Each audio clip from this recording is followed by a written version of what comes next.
You probably think the nuclear apocalypse will begin with a dictator's pompous speech or the pressing of a red button in a secret bunker. But history shows that the end of the world will most likely happen because someone dropped a tool, mixed up a movie tape, or just got scared of a bear. Yes, I'm serious, a bear. Since the invention of the nuclear bomb, we have survived dozens of incidents, each of which could have turned civilization into radioactive ash. We survived not through wisdom or technology, we survived thanks to pure, statistically improbable luck. Today, we're going to break down the dumbest, scariest, and most absurd moments when humanity almost hit Alt plus F4 on the entire planet.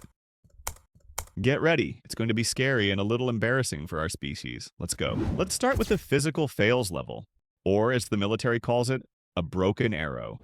That's when they lose or break a nuclear weapon. 1961, North Carolina. A B-52 bomber breaks apart in midair. Two Mark 39 thermonuclear bombs fall out. Each has a yield of nearly 4 megatons. That's about 250 Hiroshimas. The first bomb floats down on its parachute and lands gently in a field. The second slams into a swamp at the speed of sound. The military rushes to the first bomb. For it to explode, the contacts just needed to close. The bomb had 4 safety switches. The first, it failed during the fall. The second, failed too. The third, same story. The only thing standing between the US East Coast and nuclear hell was one simple low-voltage switch. It just didn't close. The Secretary of Defense later said, "It worked by a miracle." And the second bomb? It buried itself so deep in the mud that they couldn't even retrieve it. The uranium is still there. The government just bought that piece of land and asked people not to dig. But this wasn't an isolated incident. 1966, Spain, another B-52, another crash. 4 hydrogen bombs fall on the resort town of Palomares. 2 of them crashed. There was no nuclear explosion, but the conventional explosives detonated, scattering plutonium across the tomato fields. The U.S. had to transport 1,400 tons of Spanish soil to South Carolina, and the 4th bomb fell into the sea. The U.S. Navy brought in the entire fleet. They searched for a week, 2,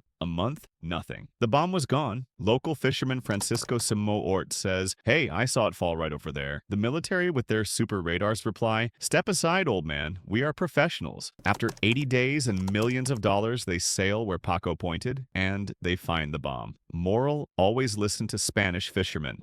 Level 2. When technology goes mad.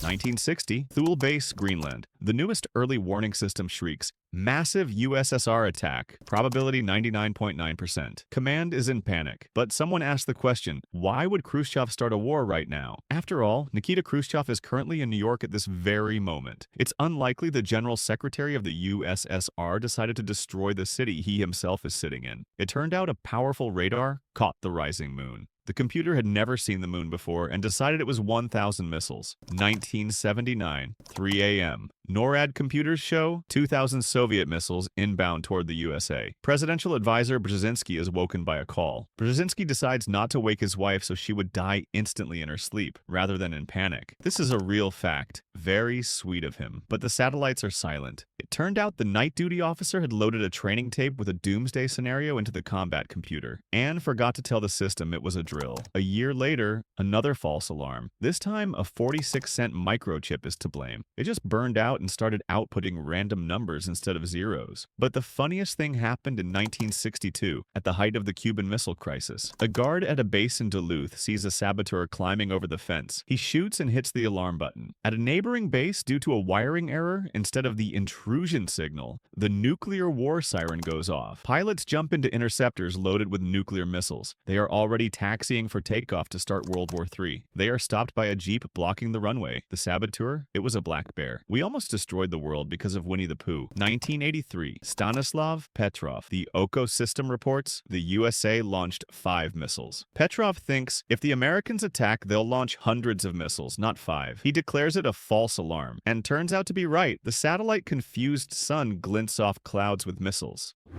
Level 3. The human factor. Arkansas, 1980. Titan II rocket, the most powerful nuclear warhead in U.S. history, 9 megatons. A technician is performing maintenance. He has a ratchet wrench in his hands. The 3.6 kilogram socket slips off. It falls 24 meters down. It hits a platform, bounces off, and pierces the skin of the rocket's first stage. Like bad billiards, fuel starts gushing from the tank. Aerozine 50. It is poisonous and self-igniting. The silo fills with explosive vapor. Several hours later, an explosion occurs. The 740-ton concrete silo lid is tossed 60 meters into the air. The nuclear warhead is ejected into the forest. It lands in a ditch not far from the road. Fortunately, the safety's held. But imagine the explanation note. Reason for the loss of the state of Arkansas: gravity. And there are dozens of such cases. We've dropped bombs into the ocean, burned them on the runway, lost them in swamps. The list of broken arrows reads like a script for a black comedy. But the most dangerous moment in history was not an accident. It was a choice. October 27, 1962, Cuban Missile Crisis. Soviet submarine B-59 is cornered by the American fleet. There is no connection with Moscow. The air conditioner is broken. The temperature inside is over plus 50 degrees Celsius. The crew is going mad from the stifling heat. The Americans start dropping signaling charges, demanding they surface. Captain Savitsky thinks the war has already started and they are being bombed. He yells, "We will not disgrace the fleet. Prepare the special weapon." The special weapon is a nuclear torpedo. If he had fired, the American fleet would have been destroyed, and in response, the USA would have wiped the USSR off the face of the earth. Launch requires the agreement of 3 officers. The captain is for, the political officer is for, but the third, Vasily Arkhipov, says no. An argument started. Arkhipov, maintaining incredible composure in this hell, convinced the captain not to fire but to surface and request instructions. The boat surfaced. War didn't happen. Vasily Arkhipov literally saved 8 billion people, including those who hadn't been born yet, that is, you. And the world learned about his feat only 40 years later. If you had a bad day today, just remember, you are alive because one Russian officer in 1962 refused to be an idiot. Think this is all in the past? 1995. The Cold War is long over. President Yeltsin has brought the nuclear briefcase. For the first time in history, it is activated. Russian radars see a missile flying from Norway. By its trajectory, it looks like a nuclear trident launched from a submarine to blind radars before the main attack. Yeltsin has 5 minutes to decide: retaliatory strike or wait. Fortunately, he decided to wait another couple of minutes. The missile turned out to be scientific. It was studying the aurora borealis. Norway had warned about the launch, but the facts got lost somewhere in the corridors of the Russian Foreign Ministry. Bureaucracy nearly killed us all. We built a system capable of destroying the world in 30 minutes. We entrusted it to computers that confuse the moon with missiles, and to people who drop wrenches. The fact that we are still alive is not a credit to strategy. It is luck. I hope it doesn't run out tomorrow. Sleep tight and subscribe to the channel while the internet still exists.